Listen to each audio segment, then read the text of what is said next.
My name is Goliath of Gath. I was born to be a warrior.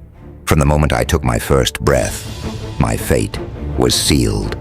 I come from a long line of giants, men who walked the earth with strength unmatched and courage unyielding. My people, the Philistines, saw power as the highest virtue, and I was their champion, the living symbol of their might.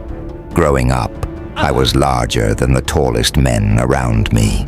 My hands were as big as a man's head, my feet wide enough to crush a child's skull.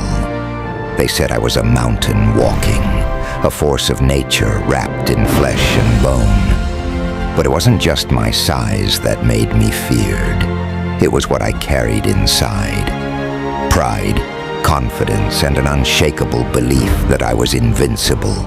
My father was a warrior, his father before him, and so it was written in the blood that I would carry their legacy. From boyhood, I trained in the arts of war, sword fighting, spear throwing, armor wearing. The weight of my bronze armor was like a second skin, though it was heavier than most men could bear. My spear was like a weaver's beam, a weapon so massive it required a man just to carry its shaft.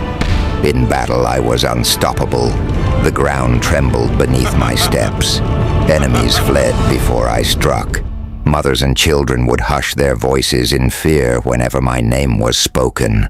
I was not just a soldier. I was a legend. For years, I led the Philistine armies to victory after victory. I was the storm that crushed their foes, the sword that cut through resistance. No one dared challenge me. No one could. Then the war with Israel came. Two armies faced each other on opposite hills, with the valley stretching between us like an arena. It was a place that would soon hold the memory of my last battle. For 40 days, I stepped into that valley each morning and called for a champion to face me, one-on-one. "Choose a man," I shouted. "If he kills me, we will serve you. But if I kill him, you will serve us." Day after day, they stayed silent. No man came forward. I saw their fear. It was a weapon sharper than any blade.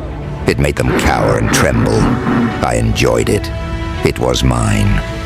But on the 41st day, everything changed. A boy appeared. Not a warrior, not a man of battle. A shepherd, carrying no armor, no sword. Only a sling and 5 smooth stones. I laughed. The sight of him coming toward me, unarmed and fearless, was absurd. "Am I a dog?" I roared, "that you'll come at me with sticks?"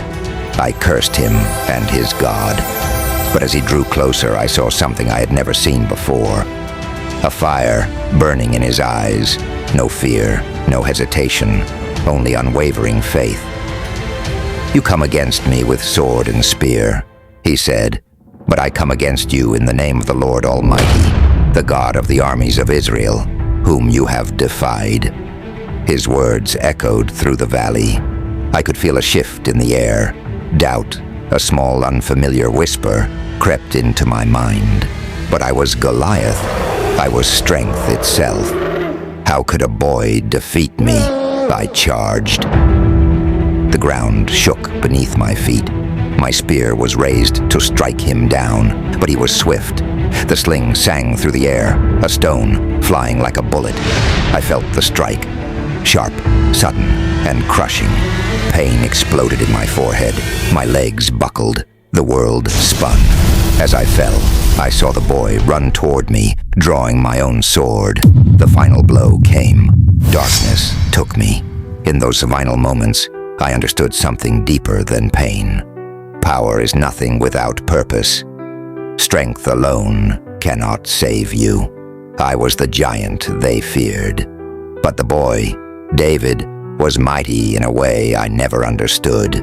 The battle was never about size or armor. It was about faith. A power greater than any man. If you hear my voice now, remember this. No matter how strong or mighty you feel, without God, you are nothing. I was defeated by faith. And that is the story I hope you never forget.